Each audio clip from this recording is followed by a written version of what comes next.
Saudações, pessoal. Aqui quem vos fala é o professor Jefferson Adelino Ribeiro da Cunha, do Instituto de Física da Universidade Federal de Goiás. E agora nós vamos adentrar ao tópico gravitação, né? Nós vamos trabalhar o capítulo de gravitação e vamos estudar a lei da gravitação de Newton nesse tópico. Nessa aula abordaremos os seguintes tópicos: lei da gravitação de Newton. Vamos começar com a lei da gravitação de Newton, certo? Vamos falar sobre gravitação e o princípio da superposição, onde conseguiremos calcular, né, a força gravitacional de uma série de massas distribuídas ao longo de uma massa pontual. Falaremos sobre isso. E também abordaremos a questão da distribuição uniforme de massa e como que uma distribuição de massa, né, ela exerce uma força sobre uma massa pontual. Falaremos também sobre a gravitação nas proximidades da superfície da Terra. Abordaremos esse tópico, energia potencial gravitacional, e para finalizar falaremos sobre as leis de Kepler, primeira, segunda e terceira lei de Kepler. Bem, pessoal, a lei da gravitação de Newton. A lei da gravitação de Newton surge na obra Philosophia Naturalis, Princípio Matemática, ou também conhecido como Princípio Matemática, né? Muitos professores gostam de adotar essa leitura para resumir o título. Esse texto foi publicado em 1687, onde Newton descreve a lei da gravitação universal, e que surge dos estudos sobre o movimento da Lua. Nesta análise é interessante observar que descobre que as forças que atraem objetos na superfície da Terra, que eram forças e movimentos bem conhecidos, né?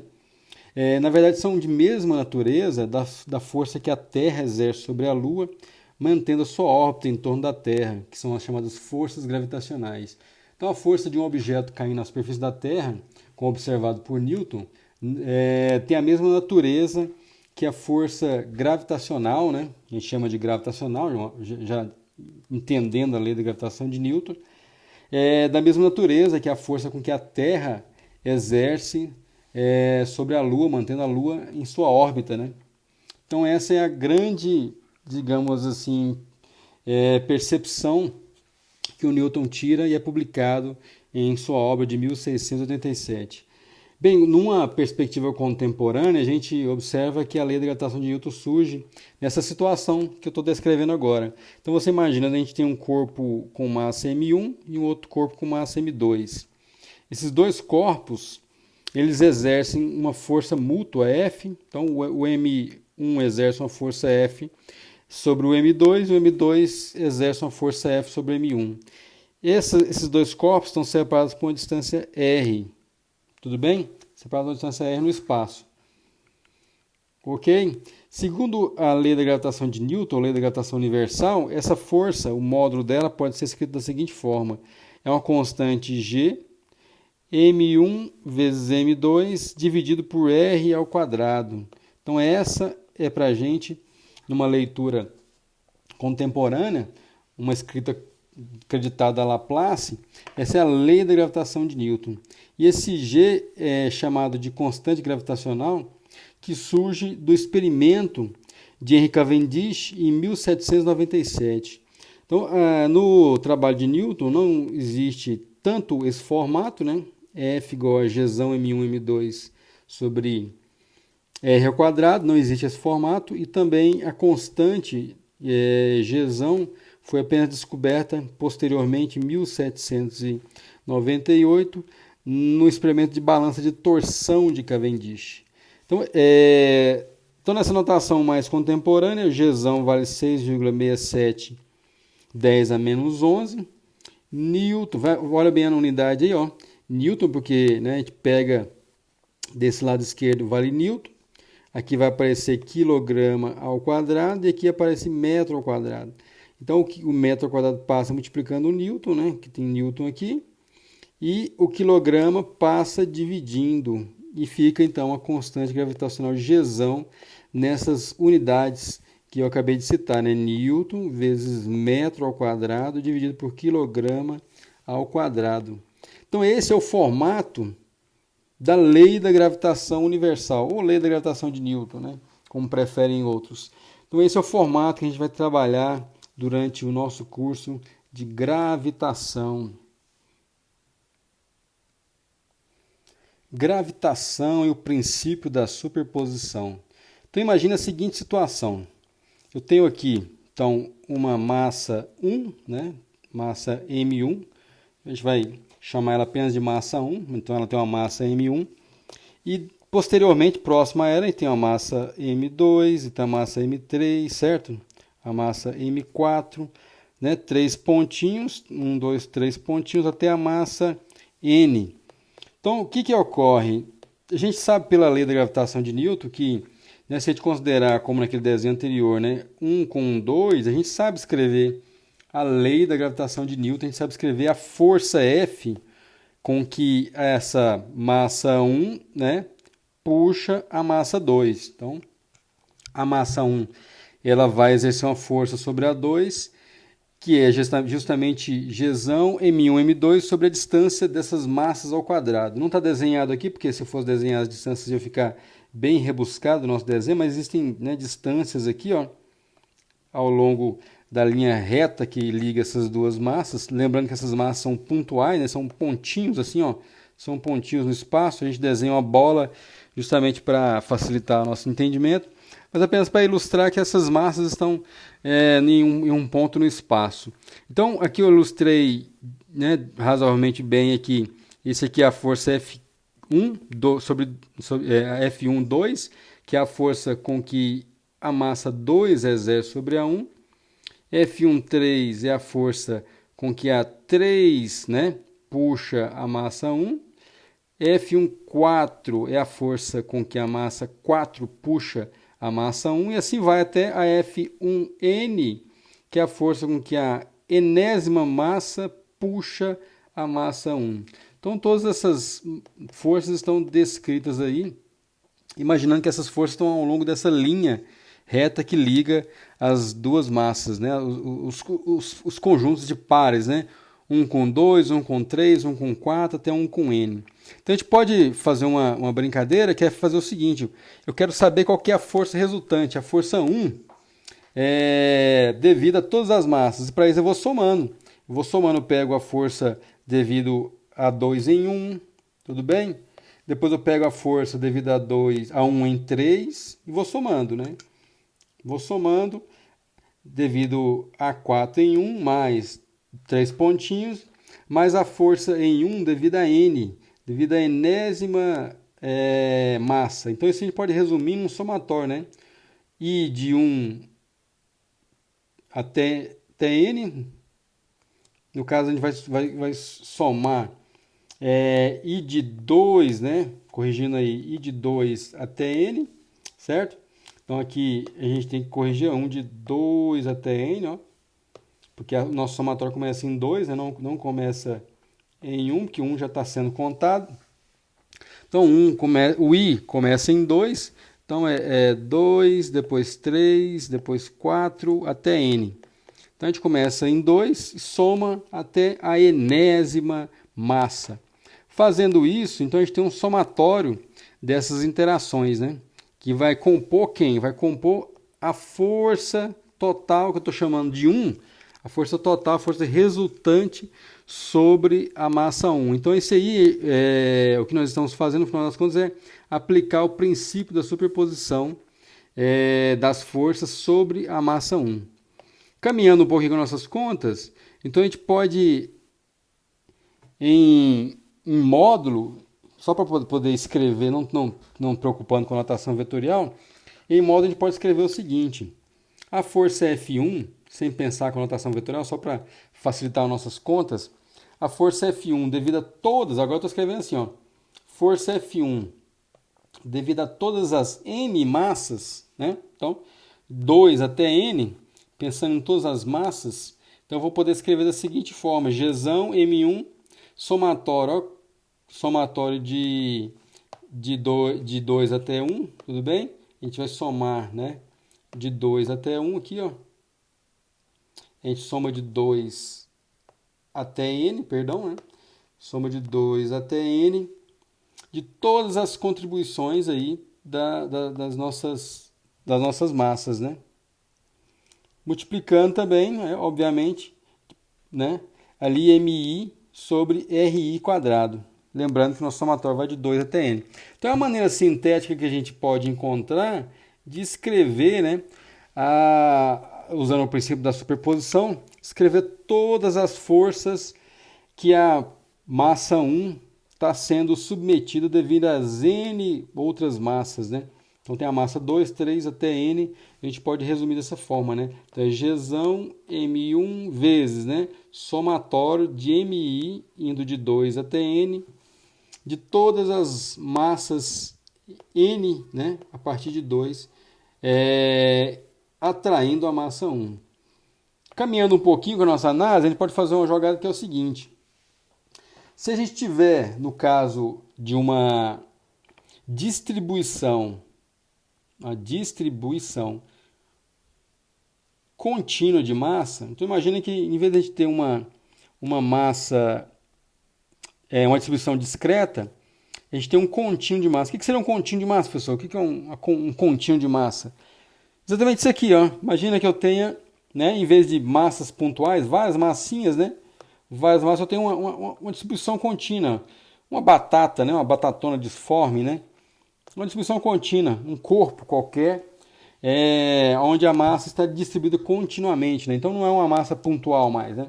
É uma distribuição de massa. O que a gente pode perceber aqui? Então eu tenho aqui uma batatona aí, né? Disforme. Essa massa aí tem um valor M maiúsculo, tudo bem? Essa massa grandona interage com a massa puntiforme bem pequenininha, né? Estou desenhando ela aqui para facilitar nosso entendimento, mas é uma massa puntiforme, massa M, tudo bem? Como a gente não sabe escrever a lei de força para essa batatona, né, interagindo com essa massa pequenininha, a gente pode tentar driblar essa dificuldade imaginando o seguinte. Eu imagino que exista uma massa infinitesimal bem pequenininha, dm, de tal maneira que esse dm compõe a massa toda. Esse dm é um pedacinho, né? Um pedacinho infinitesimal do m grande. Um pedaço bem pequenininho do m grande. Tudo bem?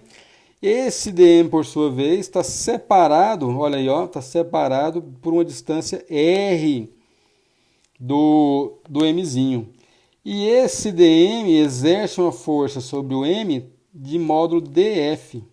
df é a força infinitesimal que a minha massa infinitesimal dm exerce sobre a massa pontual mzinho.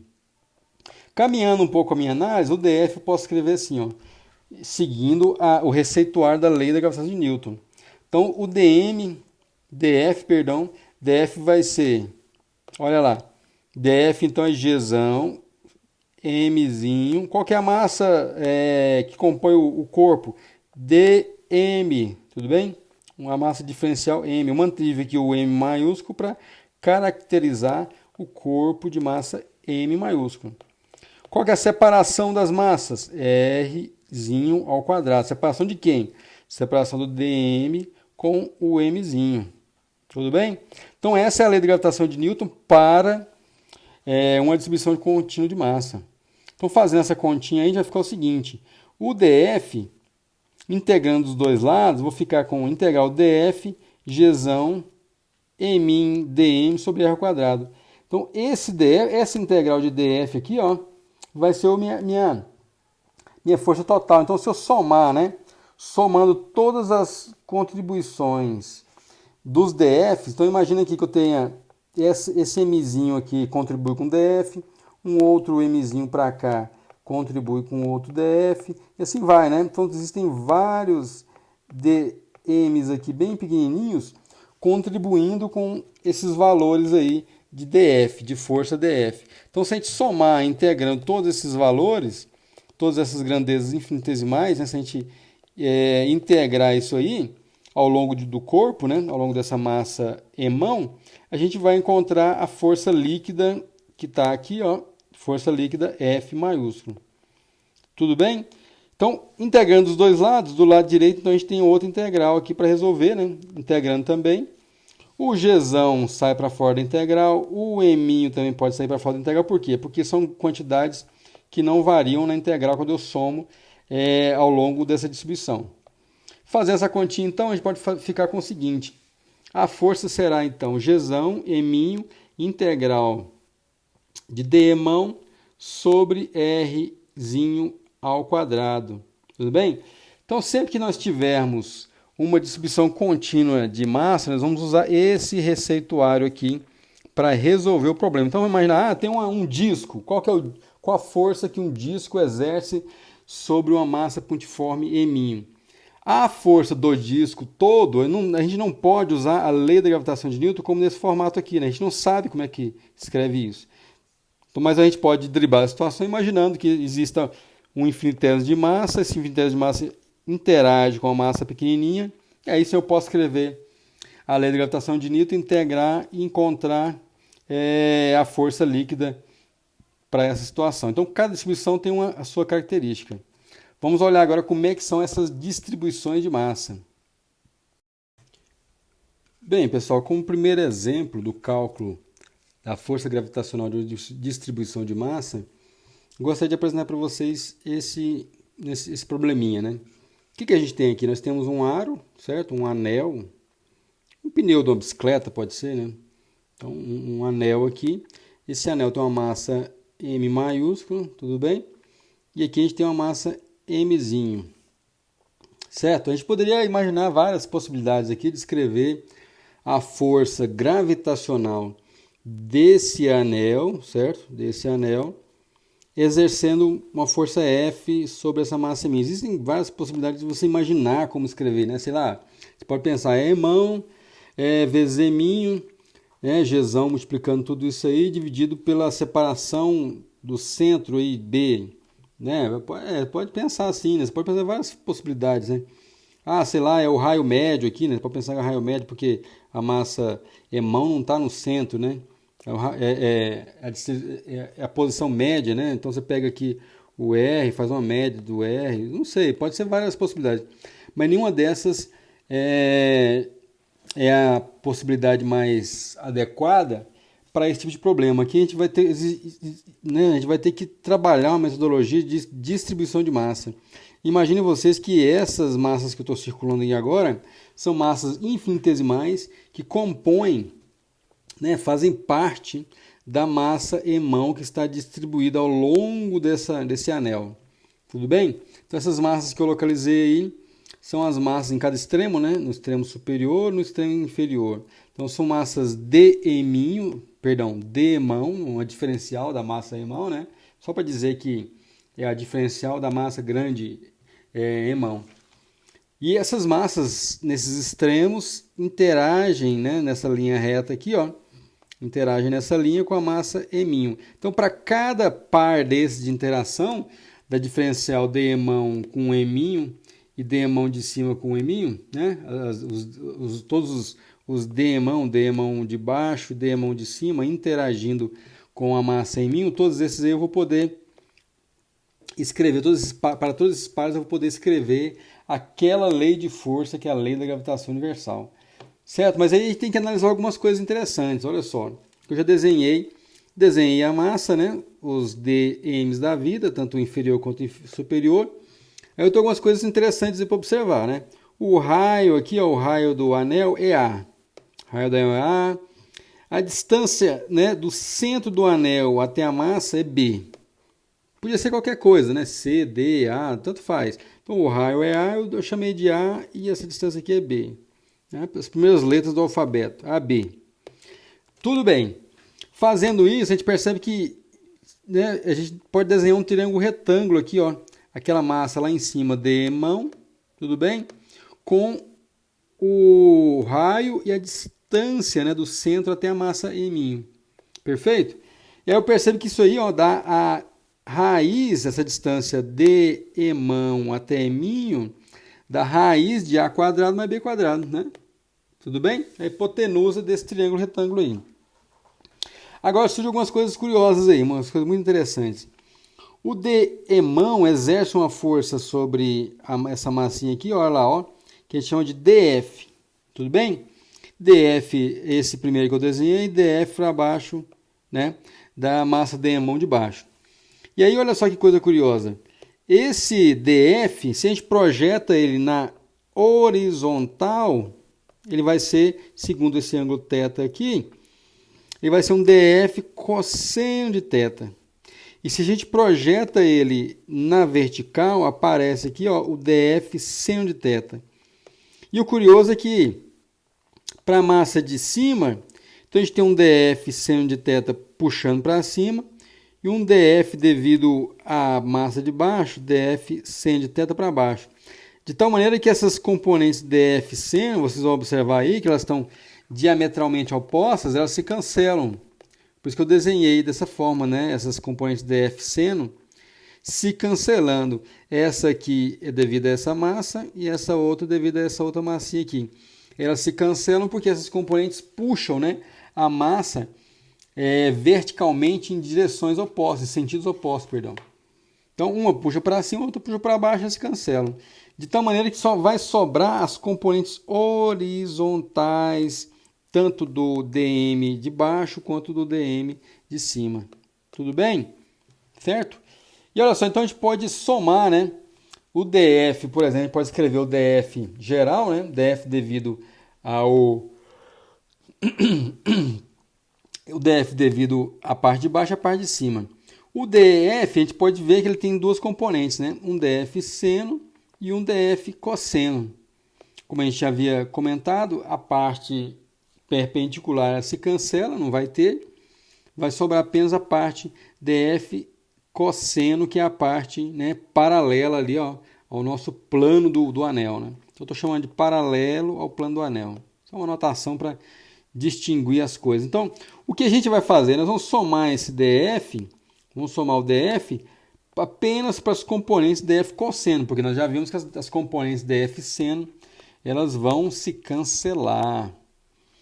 Então, o f geral vai ser então a integral do df cosseno de θ, que dá simplesmente integral de Gzão, escrevendo a lei da gravitação de Newton, né? Gzão é minho, dmão, sobre r quadrado, cosseno de θ. O cosseno de θ, vocês vão concordar comigo, esse ângulo θ, ele é apenas a abertura, né, desse triângulo retângulo. O cosseno de θ, assim como o seu ângulo, ele não muda. Muda em que sentido, professor? Ele não muda à medida que eu vou somando aqui, ó, vou pegando outros dm's e vou somando ao longo desse anel. Ele não muda, né? O mesmo cosseno. Mas o que está mudando, professor? Muda só a posição do dmão. A posição dele está aqui, né? Depois ele está mais embaixo, depois está mais, né? Vai descendo, eu vou somando, vou integrando os dm's, né? E essa posição muda, mas o cosseno não muda porque é a abertura desse ângulo. Não vai mudar. Então ele sai para fora da integral e sai para fora também quem? O R'. O R' sai para fora da integral porque ele é a distância, né?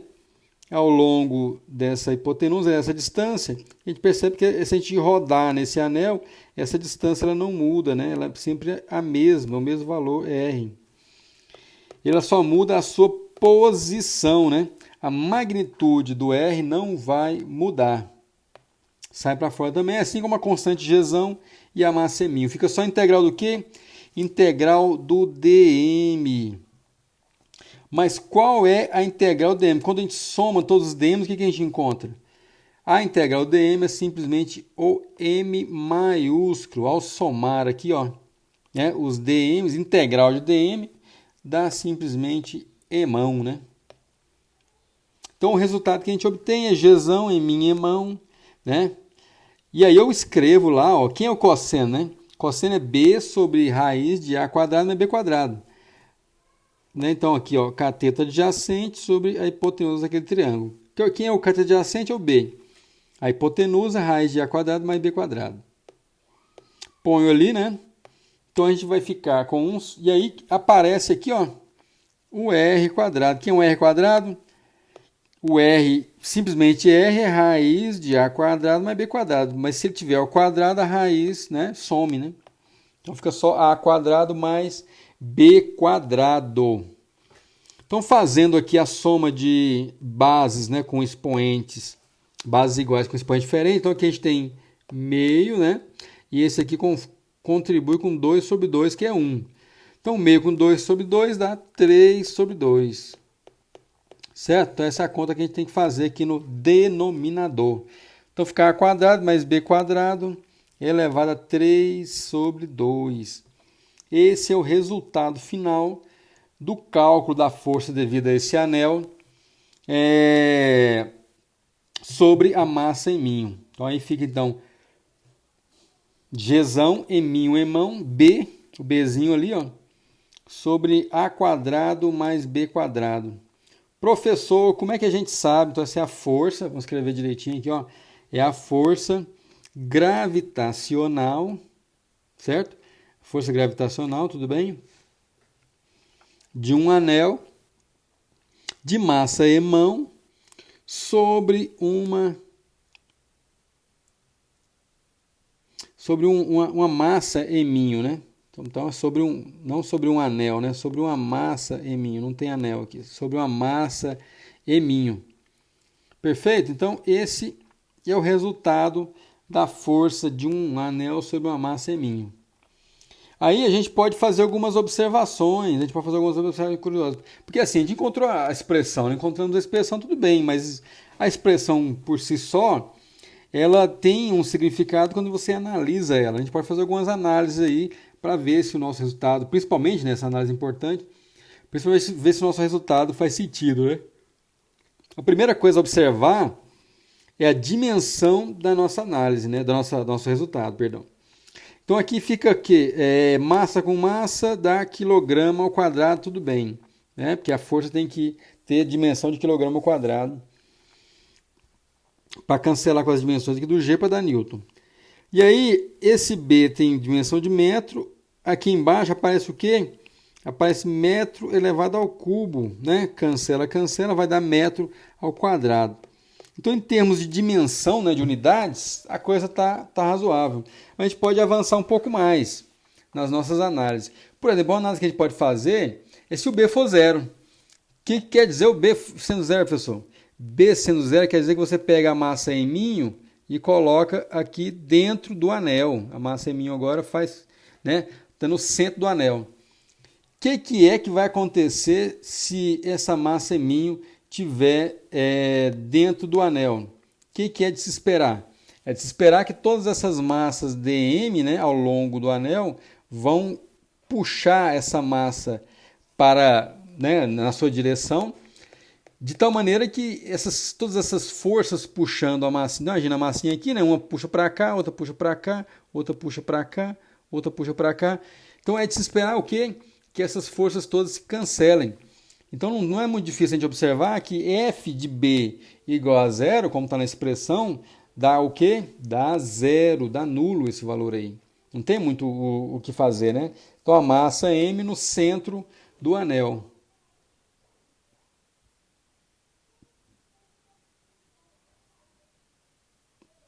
Resultado nulo, né? Uma força nula. Outra coisa que a gente pode observar é, por exemplo, se o B for muito maior que A. O que quer dizer B muito maior que A, professor? B muito maior que A não tem muito ponto de correr. É o quê? Você pegar o B e sair afastando ele em relação à dimensão A do raio do anel. Certo? Então você mantém fixo o A, o Azinho, né? Mantém fixo o Azinho e pega o B, ó, e sai, né? Puxando ele para longe do anel. O que quer dizer um Bzinho, né, grande em comparação com o A? Né? O que quer dizer isso aí? Então, se o B estiver muito longe, olha só o que vai acontecer. Essa somatória aqui, né? Se o B for muito maior que A, então vamos imaginar, o A é 2, aí o B é 1000. Então, 1000 mais 2, né? Já observando aí o quadrado, né? Então, A quadrado dá 2, né? E o B quadrado dá 1000. Então, 1000 mais 2 é 1002. E assim vai.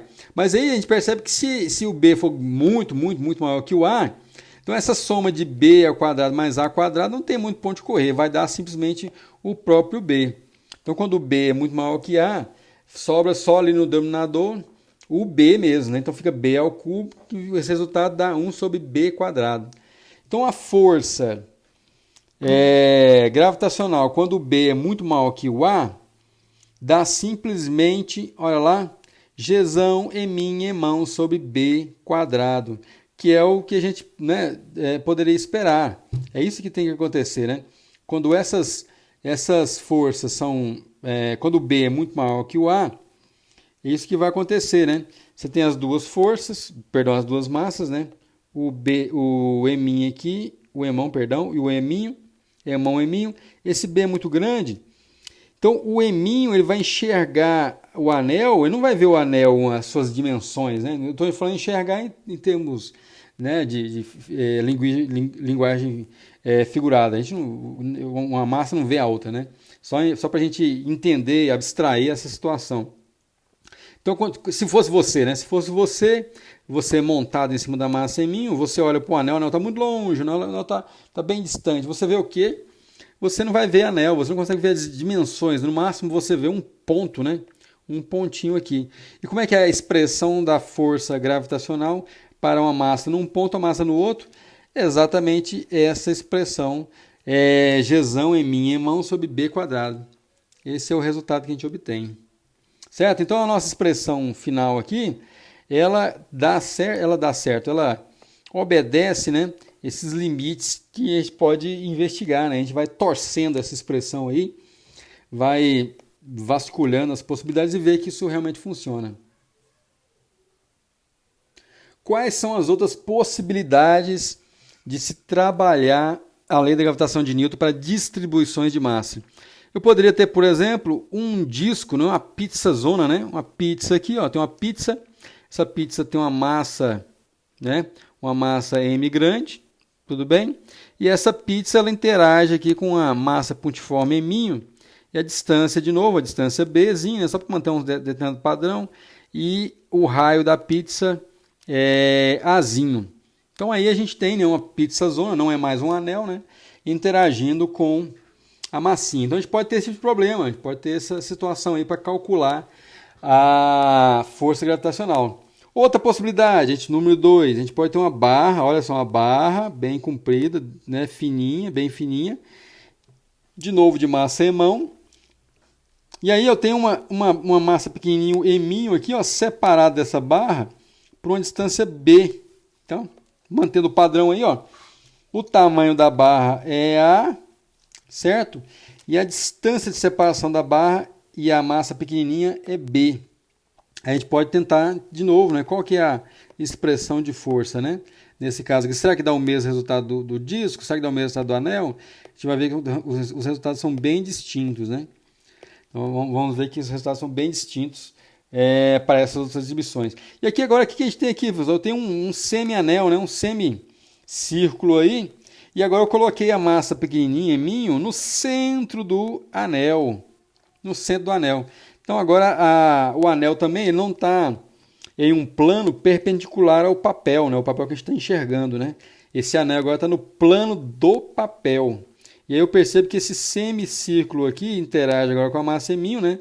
Eles vão puxar aqui, né? Vão puxar aqui. E aí eu posso calcular também o resultado desse semicírculo interagindo com essa massa pequenininha. Outro resultado, agora eu pego essa barra do 2 e coloco ela não mais deitada, né? Não mais na horizontal, agora eu coloco a barra na vertical. Mas, professor, não é o mesmo problema? Pois é, mas agora a geometria mudou. E essa geometria mudou de tal maneira que a força também vai mudar. Essa força não vai ser a mesma, apesar da figura geométrica ser a mesma, é uma barra, mas a posição com que ela interage aqui com a massa pequenininha é uma posição que me dá uma expressão de força diferente do número 2.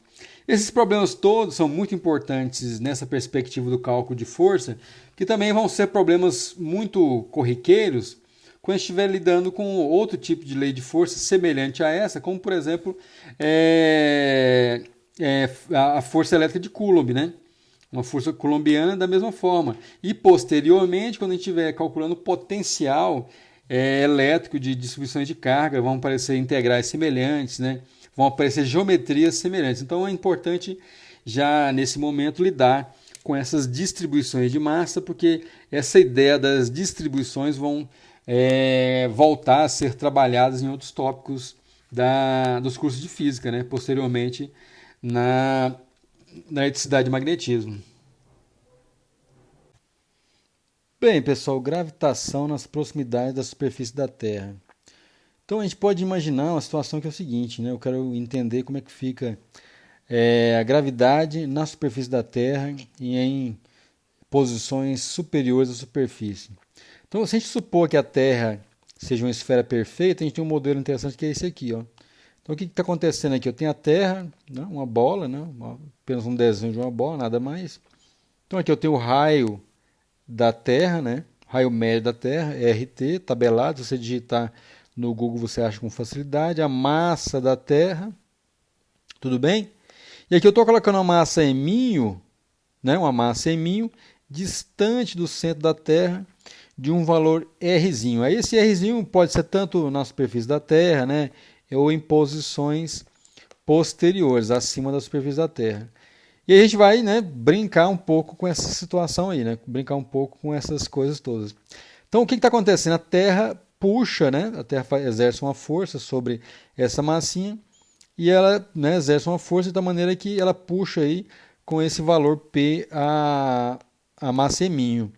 E aqui eu destaquei a aceleração da gravidade, né, a aceleração com que essa massa ela cai, se solta, né, se for solta dessa posição. Então ela vai cair,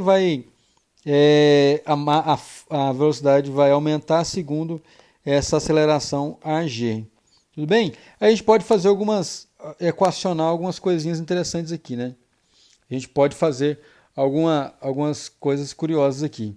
Por exemplo, o P, que é esse Pzinho aí, vai ser M AG vezes, né, M vezes AG. Mas esse F grande, que é a força gravitacional, eu posso escrever assim, né? Posso escrever simplesmente como sendo Gzão, M, Emão, tudo bem? Sobre R ao quadrado. Escrevendo dessa forma, olha que coisa curiosa. Escrevendo desse jeito, eu vou poder também calcular quem é esse G, que é a aceleração da gravidade. Eu posso escrever e separar aí esse AG. Então, caminhando com as minhas continhas, eu vou ficar com M, né, AG, que é a aceleração da gravidade, vai dar Gzão, M e a massa da Terra dividido por R ao quadrado, R ao quadrado. Então, o termo comum aí, ó, né, que é o Mzinho, cancela, né? Mzinho cancela de um lado, cancela do outro.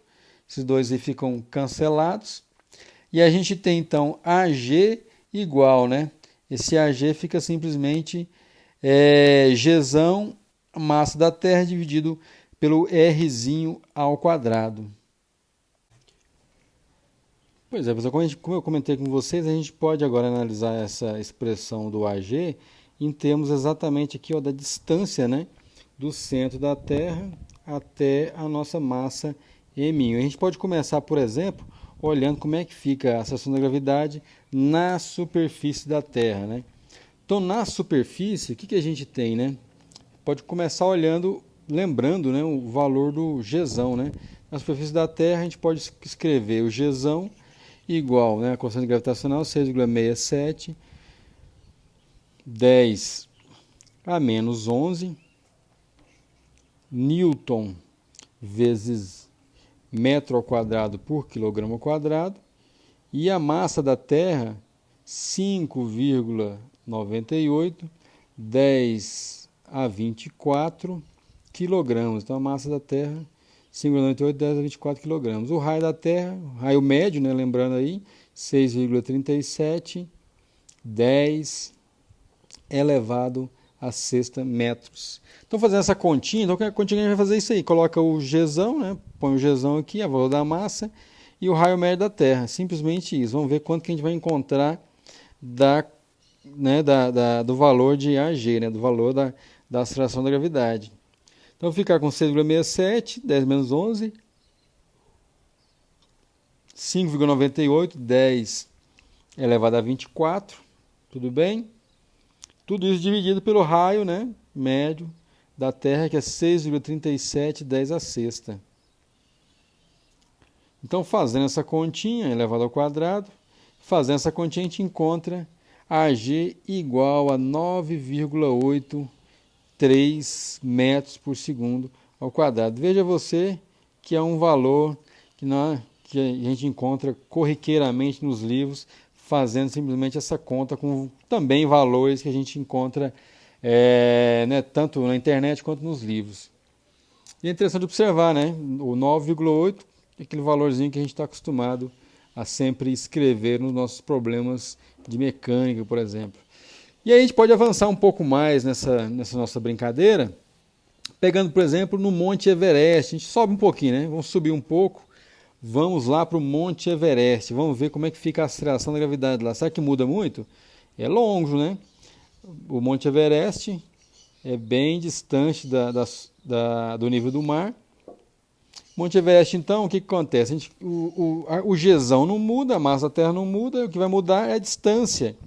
Então a gente vai pegar o 6,3710 elevado à sexta, né, a sexta potência, somar a distância do nível do mar do Monte Everest, que é 8.800 metros. O Monte Everest está a 8.800 metros, né, acima do nível do mar. Fazendo essa continha, nossa, deve mudar bastante, né?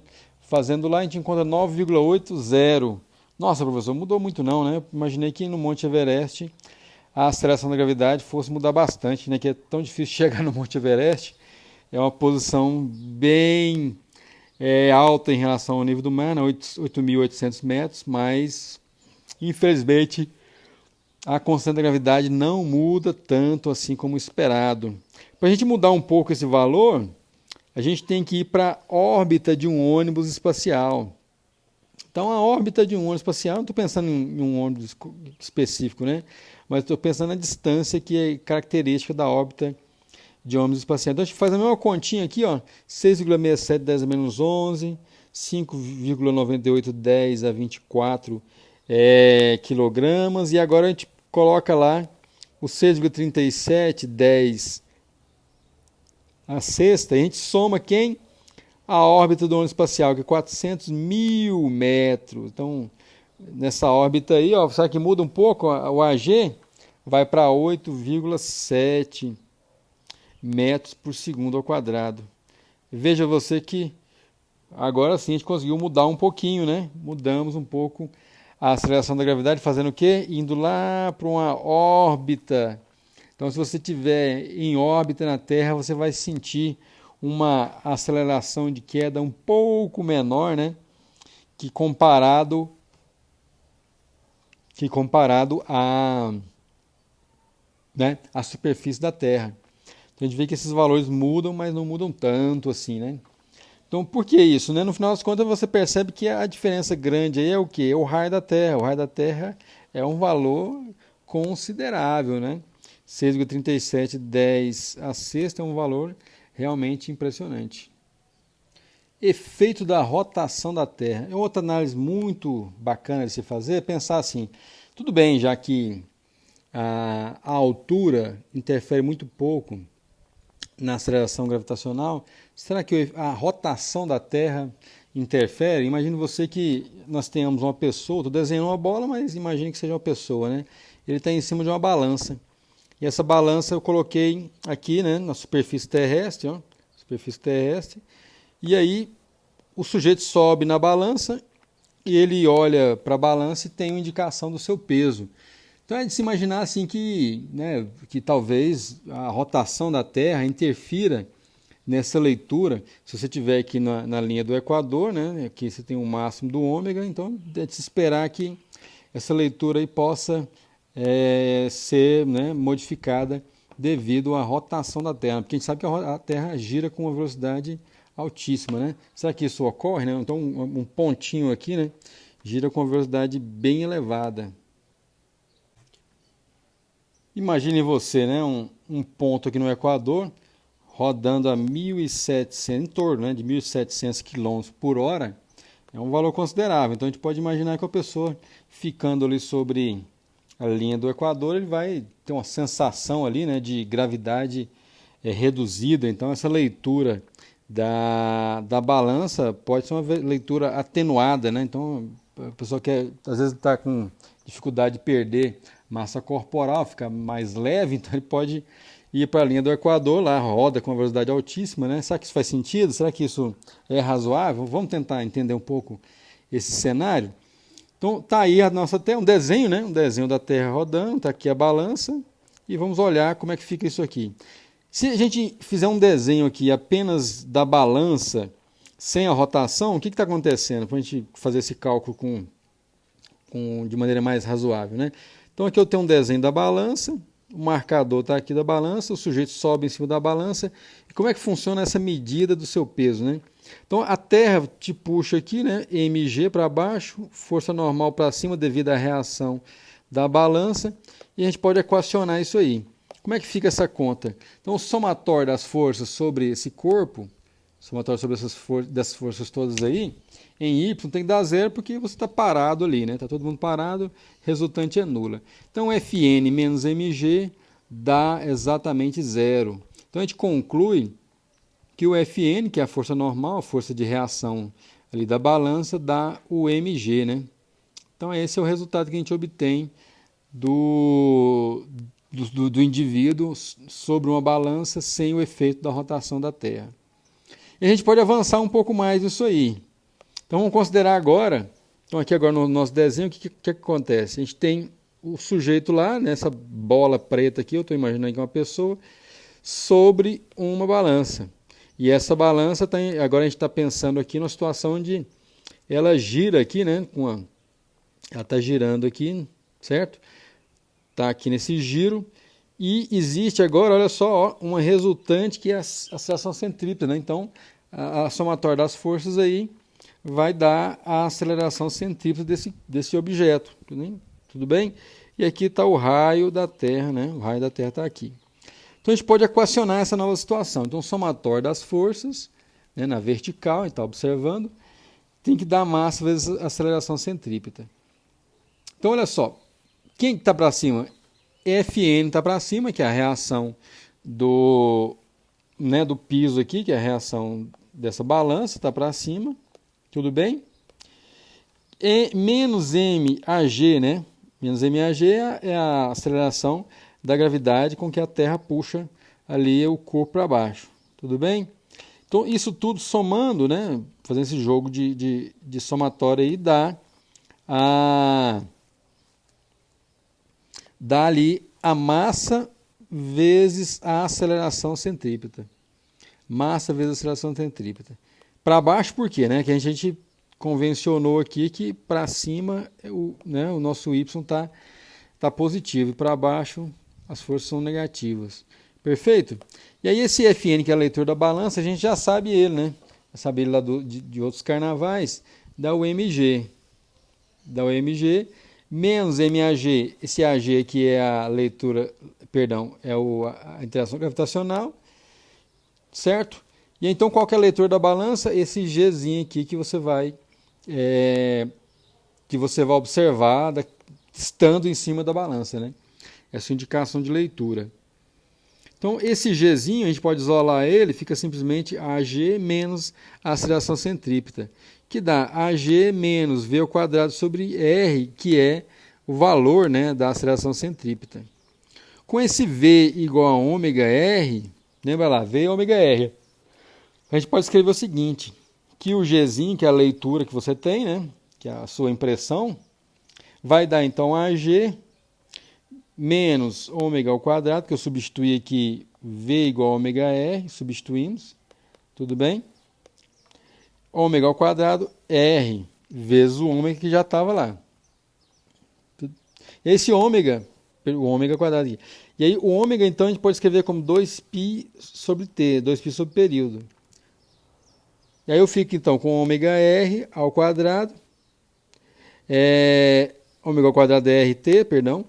Então isso dá 2π, que é o ômega, né? 2π dividido pelo período. Qual que é o período? 24 horas. E aí as horas eu tenho que passar para segundo, 3.600 segundos. Vezes o raio da Terra, que é 6,37, 10 a sexta metros, né? Que é o raio da Terra. Fazendo essa continha, a gente vai encontrar 0,034 metros por segundo. Olha só que curioso, né? Então a gente vê que a nossa correção, então, fazendo essa conta aqui, ômega ao quadrado R, que é esse termo, né, que está subtraindo o valor medido, o valor que você está observando da aceleração da gravidade no seu ponto, né, ele tem essa correção aí. Ele tem uma correção que é 0,034 metros por segundo. Então a gente pode escrever o Gzinho assim, né? É o AG, que a gente já havia calculado, 9,8, menos 0,034 metros por segundo.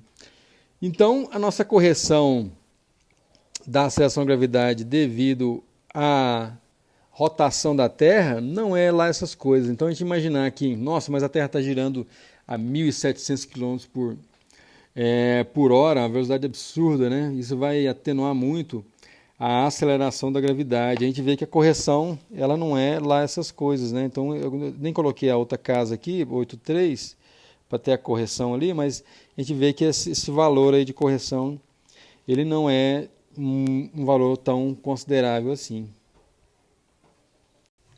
Energia potencial gravitacional. Pois é, minha gente, nesse tópico agora vamos trabalhar com o conceito de energia potencial gravitacional que a gente vai tentar deduzir a partir da lei da gravitação de Newton. Qual que é a ideia? Imagine você que nós tenhamos aqui então um planeta qualquer. O planeta está aqui, ó. O planeta está aqui, né? Vamos imaginar, pode ser a Terra, por exemplo. Então tem um planeta aqui, ele tem uma determinada massa. Vamos imaginar a Terra para ficar mais familiarizado para a gente. Então existe aqui o raio, né, desse planeta, o raio da Terra está aqui. O raio da Terra é esse RT. E aqui existe uma distância de separação, olha aí, ó, uma distância de separação desse planeta da Terra e uma massa que está localizada aqui a uma posição R da Terra. Tudo bem? A gente já sabe que a Terra puxa essa massa em com a força F, certo? Puxa essa massa em com a força F. E aqui eu destaquei um vetor dr nessa direção R, que é um deslocamento infinitesimal que um agente externo pode executar sobre essa massa, puxando ela na direção R, certo? Então aqui existe esse dr, que é um vetor diferencial do R, um elemento diferencial do R, na direção desse R, certo? A qual a gente vai calcular o trabalho da força gravitacional. Então, apesar do agente externo deslocar essa massinha dr, mas a gente quer olhar o que? O trabalho da força gravitacional.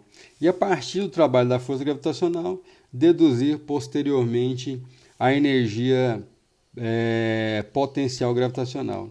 Então, aqui a gente pode começar então escrevendo quem é essa força F. F, então, nós já sabemos, né? Menos Gzão em mão sobre R ao quadrado. Por que esse menos aí? Esse menos porque eu estou pensando nessa orientação R. Então, se a gente pensar na orientação R, essa força F ela tem sentido contrário ao R. Então, por isso que aparece esse menos. Então, é menos, né? Porque agora tudo em termos de notação vetorial, tudo bem? Então, é menos. Aí aqui aparece o Gzão, em mão. E a direção, ó, R. A direção é chapéu. Tudo bem? Continuando com a nossa continha, o dr do mesmo jeito. Então, o dr vai ter um módulo dr. Tudo bem? Olha lá. Módulo dr, só que na direção R chapéu. Então, na direção do versor é R chapéu. Então, esse R chapéu aqui e esse outro R chapéu é para dar, né, qual orientação está trabalhando, que é do vetor R. Tudo bem? Então, tanto o F quanto o dr estão ao longo, né, do meu eixo R, só que o F é em sentido, né, contrário e o dr no sentido positivo do R. Continuando aí, a gente pode calcular o trabalho da força F. Então, lembrando aí, ó, que esse trabalho é da força F. Trabalho do F. Então, para calcular o trabalho de uma força, todo mundo sabe fazer isso. Então, a gente vai calcular pensando da seguinte forma. Eu vou imaginar que, inicialmente, a partícula, né, essa massa pequenininha, está na posição R maiúsculo. Então, ela está aqui no R, certo? Está aqui na posição R. E, posteriormente, ela vai para uma posição, né, lá no infinito, né, uma posição do infinito. Por isso, desses dois limites, né? Está na posição R e vai para a posição do infinito. Continuando nosso cálculo, o trabalho então para deslocar essa força, essa partícula, perdão, vai ser F escalar, olha lá, F escalar dr. Então o trabalho fica menos Gzão em minha mão sai para fora da integral, né? Integral de R grande até o infinito. Aí eu tenho que lembrar de colocar, né, tanto o versor R chapéu quanto o outro R chapéu. Um dá força, outro deslocamento. R chapéu escalar aqui, ó. Esse pontinho, lembra lá, lembra da física 1? Esse pontinho é um produto escalar entre os dois vetores. R chapéu escalar R chapéu dá 1, lembra lá? E chapéu escalar I chapéu dá 1, J chapéu escalar J chapéu dá 1. Lembra dessa propriedade, né? I chapéu escalar I chapéu, né? Dá 1, certo? J chapéu escalar J chapéu dá 1. Então, sempre pensando nos produtos escalares entre os vetores. Tudo bem? Então, caminhando um pouquinho com nossas contas. Então, esse valor dá 1. Então, fico só integrando já, né? Pensando em integral. Soma 1 lá no menos R quadrado. Então, aqui no R quadrado, ó. Então, esse R quadrado vai para cima. Então, fica R elevado a menos 2. Soma 1 dá menos 1. Divide por que somou. Então, o menos que dividiu vai cancelar com esse sinal aqui. De R maiúsculo, né, até o infinito. Caminhando então vou ficar com W igual a menos, né, porque a parte superior está positiva e a parte inferior negativa. Então vou ficar com menos Gzão em minha mão, olha lá, ó, menos Gzão em minha mão, 1 sobre R maiúsculo. Só que mas a gente pode lembrar de um detalhe, né? Que o trabalho da força, lembra lá em física 1, se eu quiser encontrar a energia potencial de alguma força, né, relacionada a uma força conservativa, eu tenho que lembrar dessa propriedade, ó, trabalho de uma força menos a variação da energia potencial. Lembra disso? Então, se eu pensar dessa forma, posso escrever duas coisinhas aí, ó. Qual que é a variação da energia potencial? A energia potencial é a energia potencial final menos a energia potencial inicial. Qual que é a final? Final no infinito e inicialmente, né, no ponto R maiúsculo. Então, e aí aparece esse menos aqui. Do infinito a gente está vendo que dá nulo, né? Do infinito essa energia é nula. Então a gente fica só com o U de R. Então o trabalho tem que dar o U de R, né? Ou eu, invertendo essa equação, posso escrever simplesmente que a energia potencial gravitacional vai ser igual ao trabalho no ponto R. Lembra lá, no ponto R. Então, o U de R fica aí, escrito dessa forma, né? O U de R vai ser menos Gzão Emão sobre R. Essa é a expressão final que a gente encontra. Tudo bem? Então, caminhando um pouquinho com as nossas contas, só enfatizando aqui, né? Trabalho menos a variação da energia potencial no final, menos a energia potencial inicial. Energia potencial final, né? A gente vê que dá nulo, porque a partícula se desgarra do campo gravitacional da Terra, dá zero. Fica só menos U de R. Agora a gente pode calcular uma coisa interessante usando essa expressão, que é a velocidade de escape de uma partícula. O que seria a velocidade de escape, né? Aquela velocidade, a velocidade em um ponto de uma partícula presa ali num campo gravitacional, né? Necessária que você dá, né, de início para uma partícula, necessária para ela se desgarrar daquele campo gravitacional.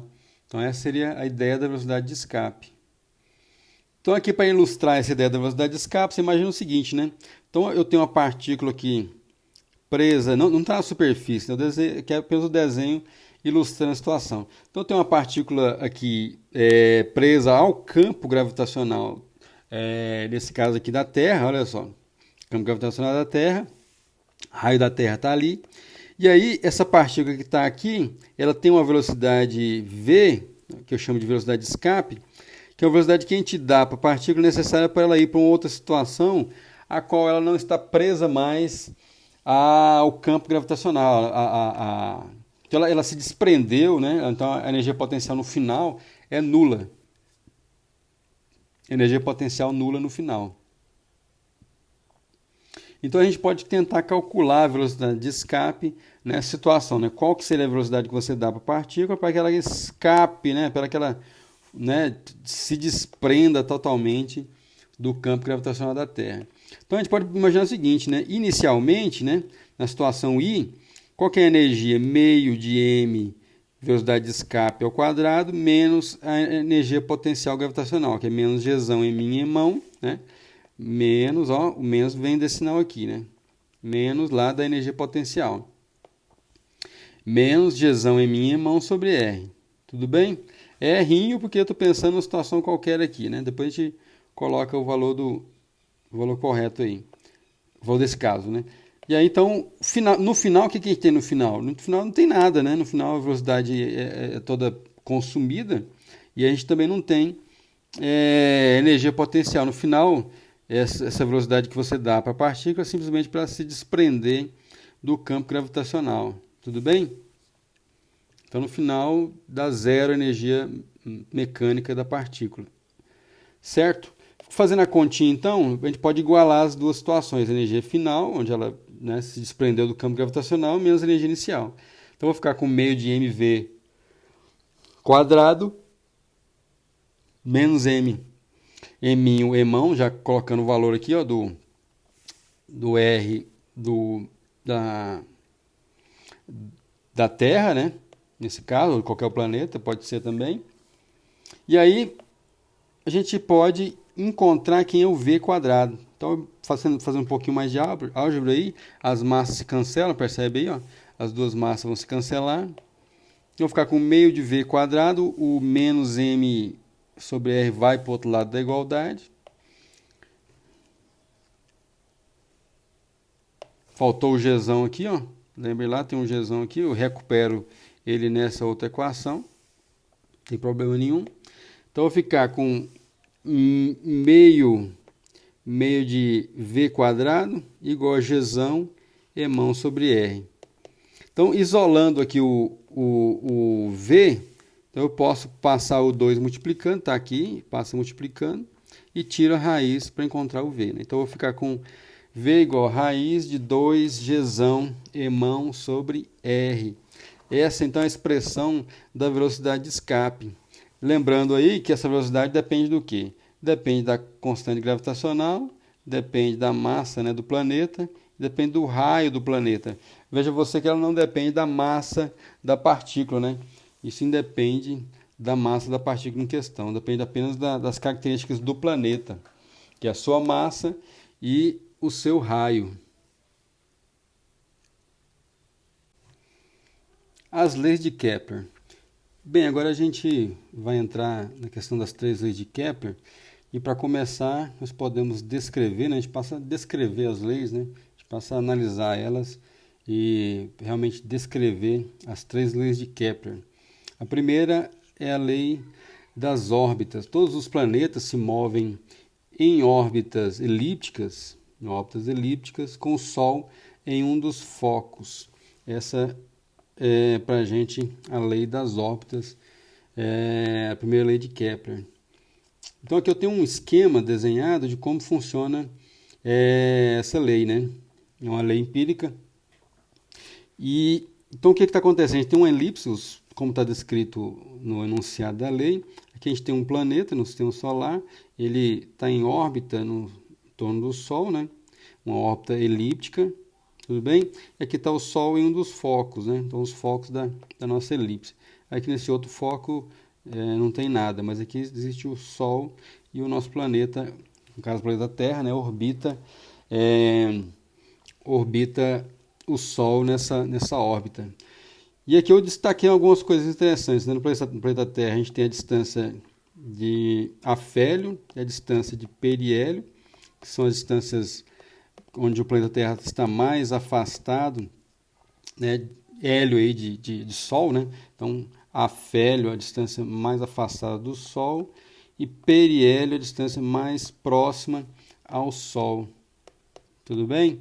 Então, isso aí seria uma órbita de um planeta.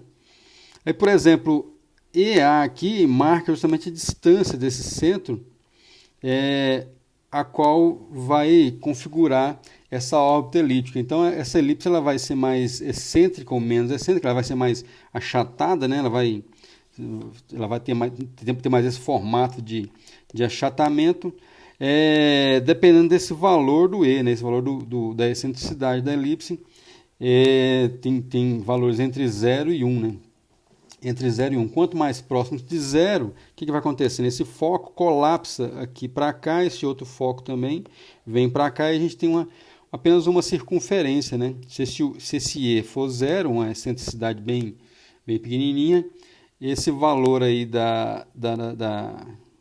dessas distâncias focais, né, colapsam para cá e esse outro para cá, de tal maneira que a gente tem apenas uma circunferência, uma coisa rodando aqui, né, uma circunferência e não uma elipse. Então a gente desenha a elipse com esses valores bem exagerados aqui da excentricidade, mas na realidade esses valores do E para alguns planetas do sistema solar são bem pequenos, né? Então, no sistema solar, os valores da excentricidade são razoavelmente pequenos. Se a gente pensar na órbita de Mercúrio, o valor do E da excentricidade é 0,2056.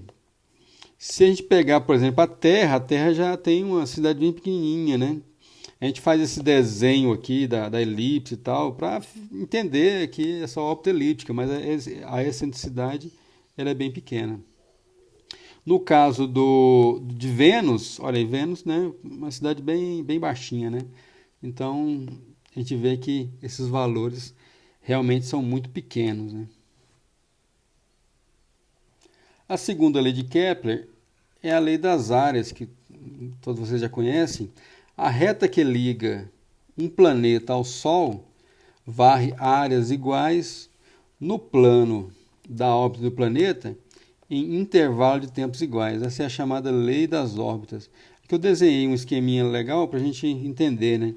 Então a ideia da lei das órbitas é justamente que se você tem um planeta, você considera, né, essa área que ele está varrendo, por exemplo, na região de periélio, na região de afélio, essas áreas são iguais, né? Se você pegar tempos iguais aqui, tem áreas iguais. Eu destaquei, no caso né, a gente pensar na órbita da Terra, então a gente tem a Terra rodando aqui, seria a posição, né, de periélio. E aí a gente tem alguns valores, né? Nesse ponto aí, a velocidade de periélio e a distância de periélio. A gente vê que essa distância, né, a distância mais próxima do Sol, 147 milhões de quilômetros, né, a distância da Terra até o Sol. E a velocidade, 110.700 quilômetros de velocidade alta, né? Uma velocidade altíssima, né? E aí, se a gente pegar, por exemplo, nessa outra posição de afélio, o que a gente tem lá? A Terra está lá, a posição de afélio é a velocidade de afélio, né? A gente vai ver que a velocidade diminui, né? A distância aumenta, né? 152 milhões de quilômetros, e a velocidade ali em afélio diminui, né? 105 comparado com os 110. Ou seja, né, para a gente varrer áreas iguais, tem que ter essa diferença de velocidade, né? Isso é semelhante a quando você vai rodar uma pequena esfera com um barbante, né? À medida que a distância do barbante diminui, a velocidade aumenta, né? Semelhante, então, a Terra passa aqui com velocidade bem alta, né? E passa lá na região de afélio com a velocidade mais baixa, justamente para que essas áreas sejam, né, varridas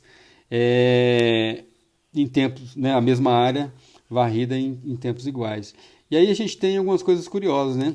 se essa área A1, né, apenas a explicação das áreas serem iguais, né? A área A1 está para ΔT, a outra área também está para ΔT, ΔT e ΔT. Então as áreas são iguais, né? Então a gente tem essa constância aqui quando a gente varre a área no tempo, né? Essa razão aí, essa diferença, perdão, essa divisão, ela é igual, né? E é muito curioso perceber, né, que na distância de periélio você tem essa velocidade e se você vai para outra distância, né, de afélio, né, bem mais longe, a velocidade vai diminuir para que a gente tenha essa constância na medida que a Terra varre essas áreas. A terceira lei de Kepler. O quadrado do período de qualquer planeta, né, período de qualquer planeta é proporcional ao cubo do semieixo maior de sua órbita. Essa é a lei dos períodos. Então a gente pode imaginar uma situação, pensando aí nessa densidade bem pequena, né?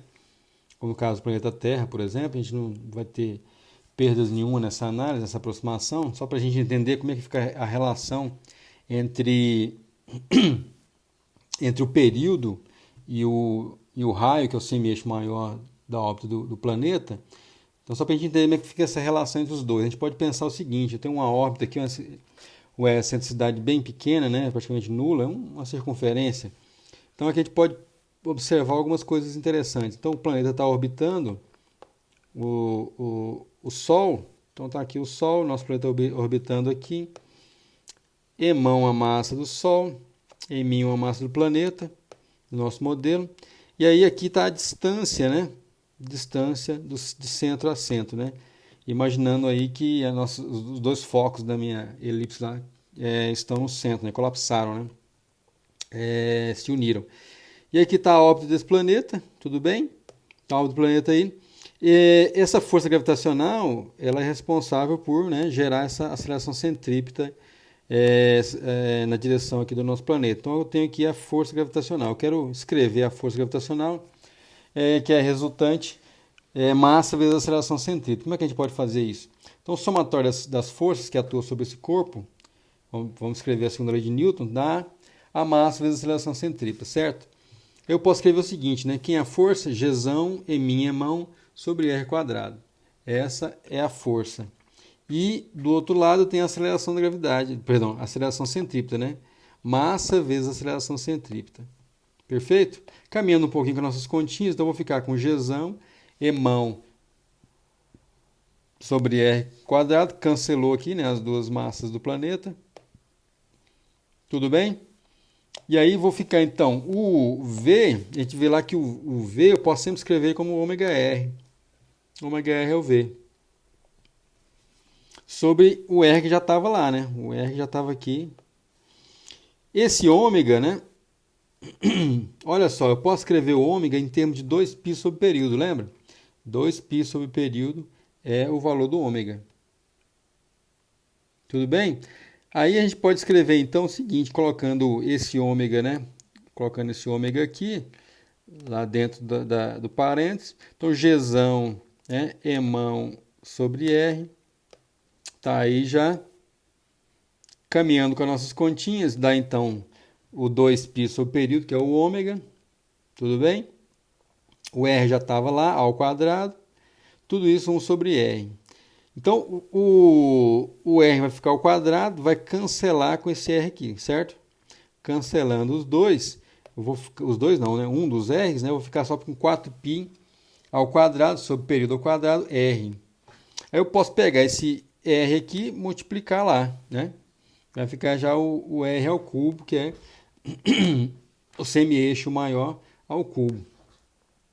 Nesse caso aí, né? Apenas o raio da órbita, né? Gzão emão igual a 4π R ao cubo, né? A órbita ao cubo. E aí, organizando os termos, eu vou ficar então com T ao quadrado. Eu pego esse T aqui, passo para o outro lado, né? Troco de lugar com Gzão emão, só organizar os termos, né? Para ficar uma expressão mais agradável. T quadrado igual a 4π sobre Gzão emão, R ao cubo. Então, essa é a lei dos períodos. Essa é a lei dos períodos. T ao quadrado igual a 4π Gzão emão R ao cubo. Então essa para a gente é a lei dos períodos, a terceira lei de Kepler. Então depende apenas de quê? Da massa do planeta, do G maiúsculo, né? E a gente obtém a relação entre o período e o raio, né, daquela órbita lá.